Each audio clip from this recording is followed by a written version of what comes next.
Hola and welcome to another episode of the Funk It Pod and Wrestling Wednesday on the weekend.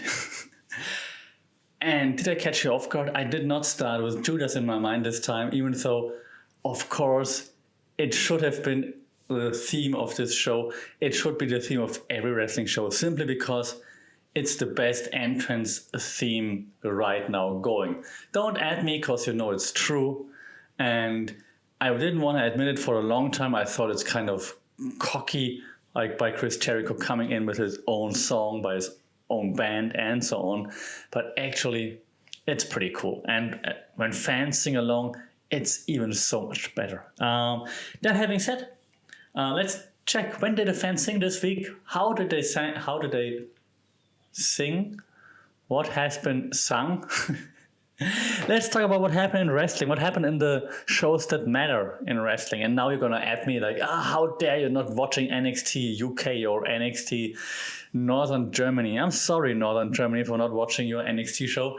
I'll try to get to it because I was spanning Raw for a while, and then I thought, okay, let's just observe it, right? Let's just look at it and see maybe Raw's gonna work its way back into your heart, and you see highlights, and then you check out the highlights, and then you're like, hey, maybe Raw deserves another shot. But it doesn't look like Raw is gonna deserve another shot, to be honest. So maybe there's time to substitute it with one other show. Dark Elevation, for example. Let's see about this. But for now, let's just discuss what happened this past week in the wrestling, as they say on one of those famous channels out there. So one of the first things you have to discuss, obviously, is Double or Nothing and chicks for free. I don't know why I make this connection in my head. So Double or Nothing happened, and lots of matches to discuss. Of course, I'm not going to go through all of them like in great extent because it's been almost a week, and you obviously watched it all, I believe. But we haven't had a show since then, so let's talk about it. What did we see? We saw the first match, Serena Deeb versus Riho. Well, Serena Deeb, that's what she does. I like her booking. So she won, in case you haven't watched it. I like her booking. Would like to see her featured a bit more, like prominently. But I mean, on this card, you just had to put her somewhere. So that was good. Then the first match of the main card was Adam Page versus Brian Cage. And it's another case of I wasn't sold on Adam Page like over the first year or so following him on AEW, but I'm really coming around, and I know I'm late to the party, but I really like his style and his attitude, like his persona in the ring. Like, it makes sense to me, and when things make sense, then I'm happy. So the way he behaves, the way he acts, the way he chooses his maneuvers, that just makes sense to me, and I'm all for it. Brian Cage, I like Brian Cage as the Machine already back then in Lucha Underground. Yeah, I think he plays his role well. I didn't like his gear here, like coming in like with a cheap Terminator suit from Wish or something. So that was not great, Brian Cage. You don't need that. Without that stuff, you look way more terrifying. So ditch that. But the match itself again was great. I think Brian Cage is also one of those cases where you underestimate him because you think, oh, it's just like a big meathead, but actually if you watch it, you know it. Yeah, he's super agile, fast, flexible. If it's the right word, like the way he just adds maneuvers to his arsenal is just pretty cool. So they match up quite well. I like it. And yeah, Adam Page took this one. But as you can see on Dynamite afterwards, this is not the last word that was spoken in this discussion, argument, heated rivalry. There it is. That's the right word. So that was cool. It was a great start to Double or Nothing. Then it kicked up even more with the Young Bucks versus Jon Moxley and Eddie Kingston. And of course, the Young Bucks, they would use shenanigans. And I mean, they had to retain the titles. It was kind of, you could see it coming, and you could see coming that they, of course, are going to cheat as much as possible. And here they cheated all the freaking time when it came towards the end, right? Of course, with Brandon Cutler in there, I believe, who of course always interferes and that spray again, which gets a bit annoying, but at least it's coherent storytelling. So they keep using the cold spray all the time, and then hit the people with the cans and so on. So they did the same thing again. Until then, the match was awesome. So this is awesome, was deserved here, I believe. I'm not always the biggest Young Bucks fan. I'm sometimes a bit critical, right? I'm not on the spot monkey side, even though sometimes it's spot monkey-ish. But since they turned heel again, there are less spots, of course, which suits them, I believe. And of course, Moxley and Kingston, like the tough, gritty guys that just power through everything, and you can't keep him down until you hit, 3, 4, 5 BTE triggers in the row on Jon Moxley, and even then he has to go down, that's how I should say it. And then that's the victory for the Young Bucks after lots of shenanigans, of course. Good match, way to, I guess, write Moxley off for a little bit, and giving Kingston the Young Bucks Hunter gimmick now, because Hunter gimmicks are cool right now, I guess. Let's see about this, but yeah, that was cool. It was fun. And even though I expected Young Bucks to retain, I was catching myself rooting for Moxley and Kingston, like, yeah, come on, yes. So great match, well done. There was lots of fun.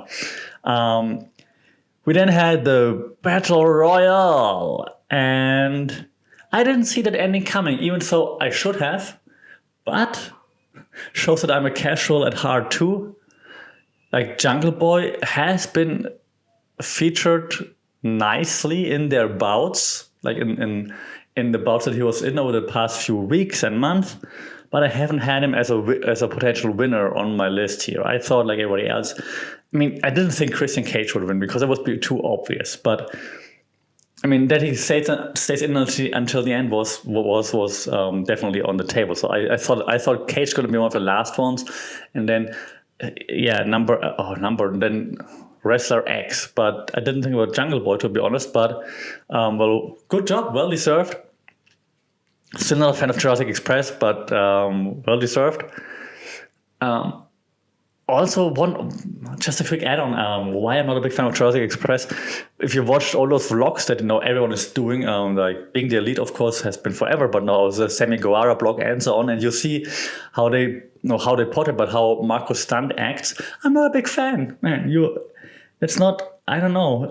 It's like he's a bit annoying. I'm sorry. It's just from a vlog, and if you're a really nice person, I'm very sorry about this. But in those vlogs, he comes across as a little bit annoying, and so I'm not sold on the Jurassic Express.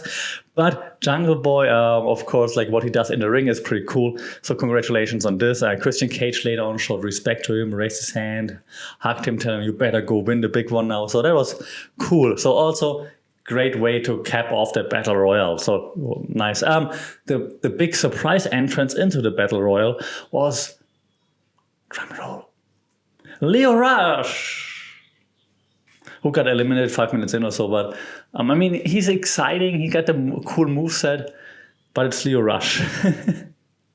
sorry. Oh yeah, also in between, right? Great new addition to the team, Mark Henry. It's like Cody Rhodes. No hate towards Mark Henry, but do they need more old big men there? I don't know. I'm not sure.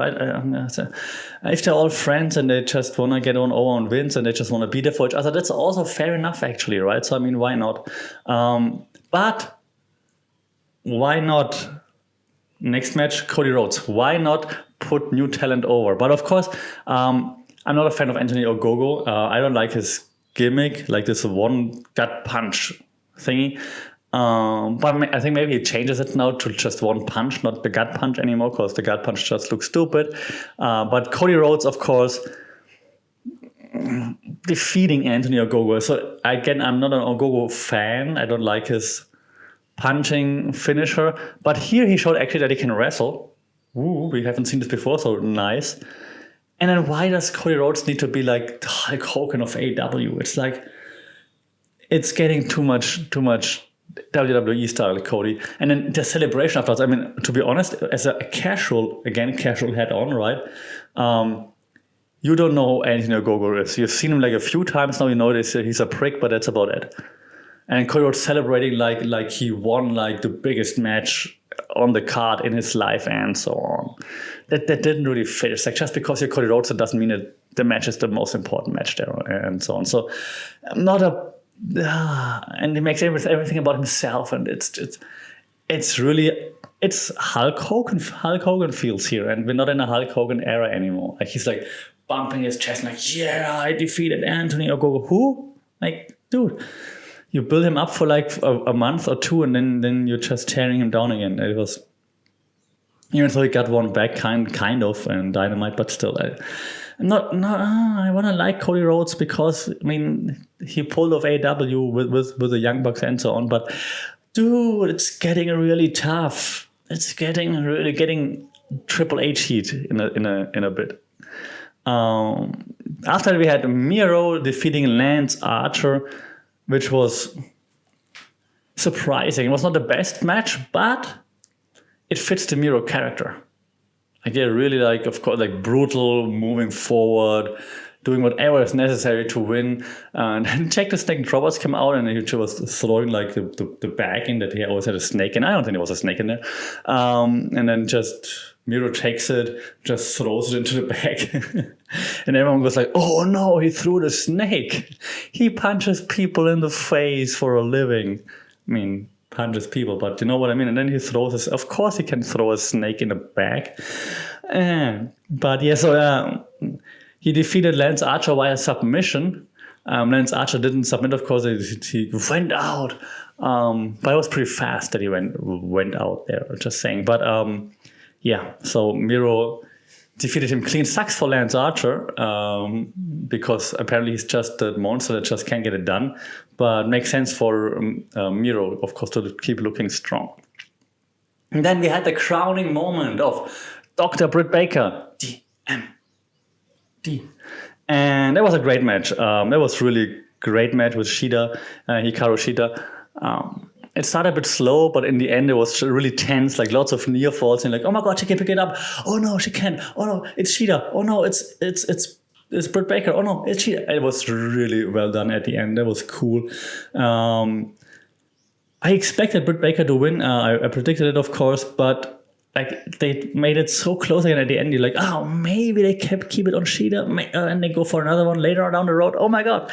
So that was really cool. Of course, I enjoyed this a lot. And congratulations to Dr. Britt Baker, DMD, who had to hug Tony afterwards. I don't know what's going on there, but that was nice. Then we had Darby Allin and Sting versus the Man of the Year. Ethan Page and Scorpio, that's a stupid name.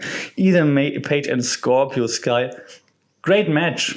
And I don't mean it sarcastic, it was a great match because that's just some old school wrestling. Like good guys, they have their style, bad guys, they have their style, and then they just clash. And of course, the bad guys try to out-bad them somehow, but then the good guys stay in there. And of course, Sting rises to the occasion. You still got it, kinda. I mean, quite slow, methodical, and so on. But I mean, he's 60 or something, so no hard feelings there. Darby Allin then with the more active part of the match, but then Darby Allin gets taken out, thrown into the barricades. Sting had to drag him back in, kind of like make sure that he doesn't get counted out. And then they came back from there, and of course Sting then with the Scorpion Death Lock, drop lock. Oh God, so many forms of this submission. The figure 4 leg lock. Not a figure 4 leg lock. Oh man, what am I talking? The Lion Tamer. No, it's also a different one. I find this. This is on purpose right now, just for those who think it's not. I find this very interesting that like those different moves, right? They are the same moves basically, but then they all have different names. And while that makes sense because you want to have your personal finisher,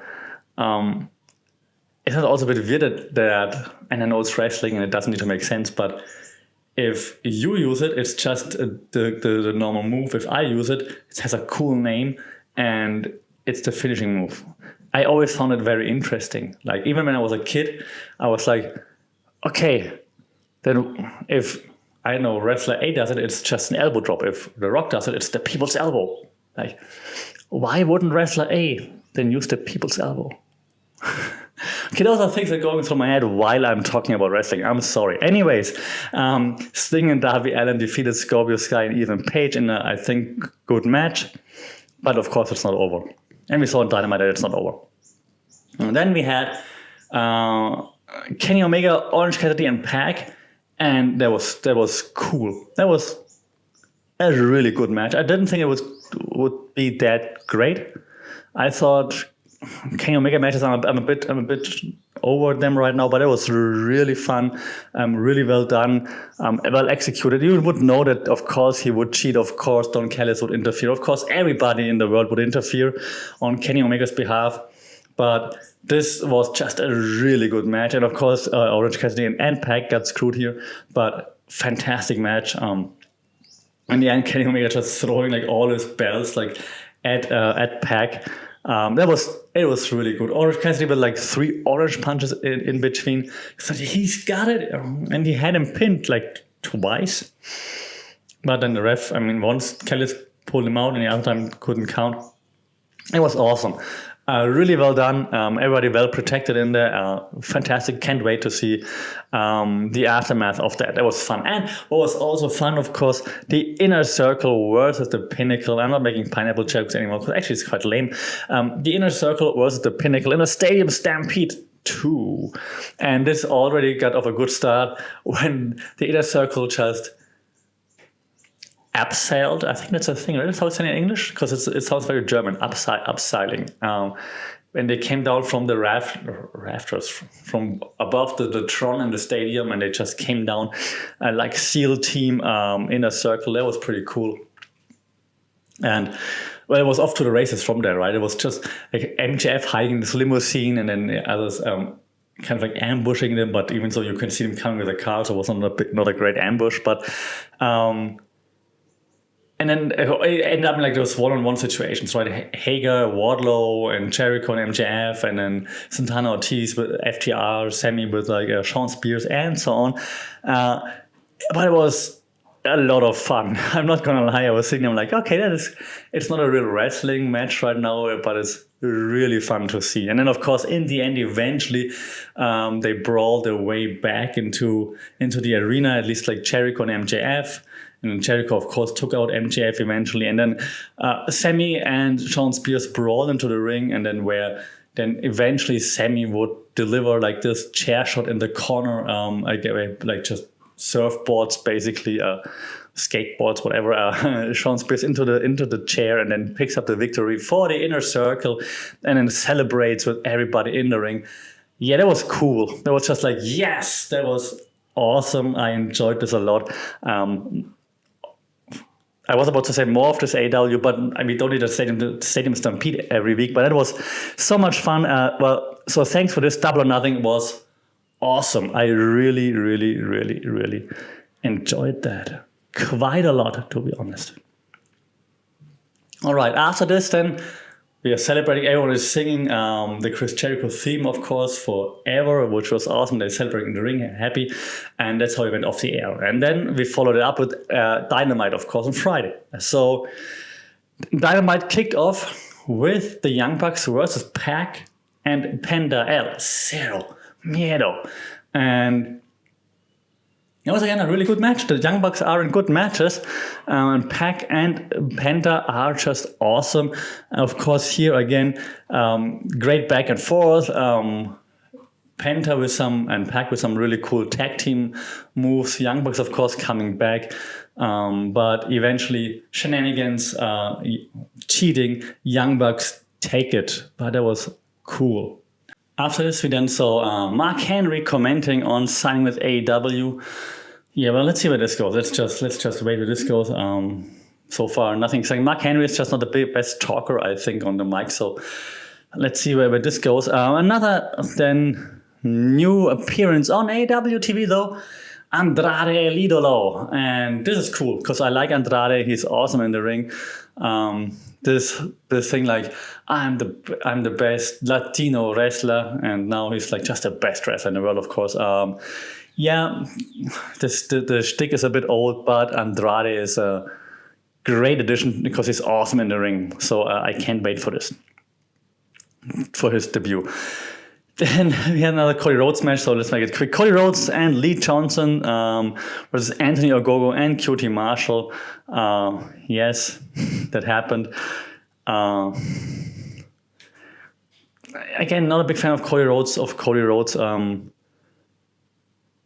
matches right now.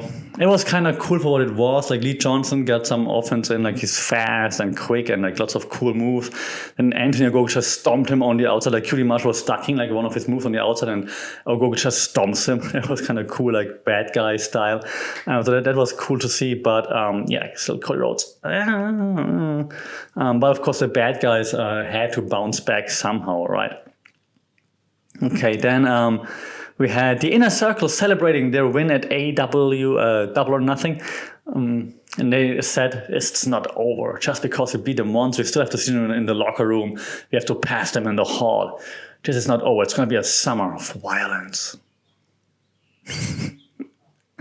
Cool. Yeah, I mean, that works so far. I'm looking forward to this. We then saw Jungle Boy and Christian Cage versus Private Party with Matt Hardy on there, and yeah, that was also fun again. Jungle Boy and Cage worked well together. In the end, there was a nice back and forth. Private Party, for how annoying their shtick is, are obviously very good at what they do. Like very, very talented, very fast and athletic and so on. But in the end, eventually Jungle Boy made it to the top, to the turnbuckle, and ready to go, and then one of the Private Party members was about to interfere, but Cage just speared him out of the way and set it up for Jungle Boy's finisher, which was kind of cool. Then afterwards, Christian Cage would let Jungle Boy celebrate again. He went out of the ring, and then Matt Hardy attacked from behind, so setting up a future feud, I guess. So I thought Matt Hardy might not be that active anymore, but okay. We then also saw Dr. Britt Baker's title celebration being cut short by Nyla Rose. Nyla Rose back in the picture, not happy with the new champion, so we know her next feud, I guess. We then also saw the Bunny versus Red Velvet, and Red Velvet, of course, taking this, but the Bunny making, I think, the most of the time here, so that was a nice back and forth match as well. And then saw a really cool promo from Miro. He's like all angry, like, evil Uno challenged me for the title. Evil, and like this. How can he, like, I mean, he's like, I understand his emotional involvement here. But come on. And then he also has a quick, in between, like, quick shout out to my wife for being hot. It was awesome because Lana just got let go by WWE, right? So he's like, it was nice. Just a quick shout out to my wife for being hot. And then he moves on just to dismiss like all coming challengers, of course. Last but not least, or maybe least, we had Dustin Rhodes versus Nick Comoroto in a bull rope match. Not a big fan of bull rope matches because they're usually boring. Yeah, I mean, it's a Dustin Rhodes match, and he's just not the youngest anymore. No offense, Dustin. I know you can kick my ass, but yeah. But okay, and Nick Comoroto is not that much of a commodity that you would think, wow. So it's a bit weird that this is the main event, but I mean, Dustin Rhodes still always gets a huge pop, so he finished Nick Comoroto with the bull rope, even tied up his legs at the end, and then that's it. So congratulations, Dustin Rhodes. Overall, that show wasn't as great as AEW shows usually are, but it's still fun to watch. So I watched it like 1 hour something, right? And time still passed by rather quickly. I only skipped over a few things, so that's quite good, I believe. All right, so that's the AEW praise for this week. Let's then go on to see if we can also praise WWE for something. Not sure. But actually, yes. SmackDown was kind of decent, especially when it came to the Usos storytelling. Right? The Usos took on Dom and Rey Mysterio for the titles. And they started the show with this one, and then Roman Reigns before was like, you better bring home that gold because you call your shot. If you call your shot, you have to win it because I'm not going on my shot. So yeah, and then you knew it wouldn't happen, right? So first match of the show, oh, it's not a main event. What's happening? And then Dominic pins Jay, I think, but Jay gets the shoulder up on 3, but the ref didn't see it, so he declares the Mysterio's the winner. Later on, it's going to get overruled because the replay shows that the shoulder was up, and so they have a second chance in the main event then against the Mysterios, and then again back and forth. They have chemistry, not gonna lie, that's fine. But then again, Jay ends up on, I think it's Jay, I'm not sure, ends up on the mat. Ray tags in Dominic, and Dominic slowly makes his way up the top rope for the frog splash, but he looks like very hurt, so he's like very slow. And in this moment, Roman Reigns comes out, Superman punches Dominic Mysterio from the turnbuckle, he falls down, DQ of course, and Roman Reigns is like, I have to save your asses again, and then he just unleashes like a barrage of spears and punches on Dom, on Ray, takes out Ray on the outside and keeps then dismantling Dom, like has him in a guillotine choke. Then Jimmy is like, hey, come on, man, that's enough right now, let him go. But he just chokes him completely unconscious, leaves him lying there, and then just keeps hammering on him so that then the Usos leave and like, no, not like this, man, not like this. And he just keeps pounding and pounding and pounding on Dominic Mysterio. So showing the Usos like, you guys need me, you can do it by yourself, and so on. So that was great storytelling, it was great action, that all makes sense. And I can't wait until the Usos are fed up with Roman, but it's going to take a while, I think. What else do we have? We had Seth Rollins in backstage interview with one of his like dripping suits. I'm getting a bit over that again. It's like, I know he's awesome in the ring, but like this, I'm not a big fan of his shtick, of his gimmick here. I'm sorry. We saw Carmella, of course, he was then like hating on Cesaro. And Carmella versus Liv Morgan. Of course, Carmella wins here, but Liv Morgan, I think, looked good for the time that she was in there. But it was quite nice. She made the most of that. We had a Bianca Belair promo. Again, not a big fan of Bianca Belair on the mic. I'm sorry, that's just all like very, very cliche, very cheesy. Not a big fan of this. I'm not a big fan of Bayley per se, but at least like the things that she says are more hurtful. So that makes more sense to me. We then had another match, oh god, between Shinsuke Nakamura and King Corbin. And I can't believe that I'm sick and tired of seeing Shinsuke Nakamura and King Corbin in this case. This is so annoying. And then again, like Rick Books like cutting Corbin off when Corbin tries to get his crown back after he won the match. So actually, yeah, he won the match and it's his freaking crown. It's stupid. Oh my god. And then Shinsuke steals the crown back, and that's just kindergarten. I hate it. And I like Shinsuke Nakamura, but I hate this one right now. Intercontinental Championship, Apollo Crews versus Kevin Owens, who got attacked before. Of course he got. Still powers through. Great match. It was lots of fun. There was lots of cool back and forth. Again, Kevin Owens barely ever disappoints. Hits even the pop-up power bomb in between. Crews just barely comes out, and then eventually he hits the Death Valley driver on the apron. And as well as I do, this is the hardest part of the ring. So that was it then. And then afterwards, Sami Zayn comes out and berates Owens. That was karma, like, this is coming for you, and so on. The last thing that I want to mention that was kind of somewhat noteworthy, I believe, was that the Street Profits were in the back and they were talking to Otis, like, Otis, man, this Chad Gable guy is bad news for you. Like, just, where have you gone since you aligned yourself with him? He's a bad influence. You should ditch him, and so on. And then he just attacked both of them, like punched one down, the other one he rammed him down, and then that's it. And of course, then afterwards, after they recovered again, they told them, like in the camera, like, be ready because the Street Profits are coming for you. All right, so that's all the interesting stuff I believe that happened in SmackDown. I know I go faster through SmackDown than I go through AEW.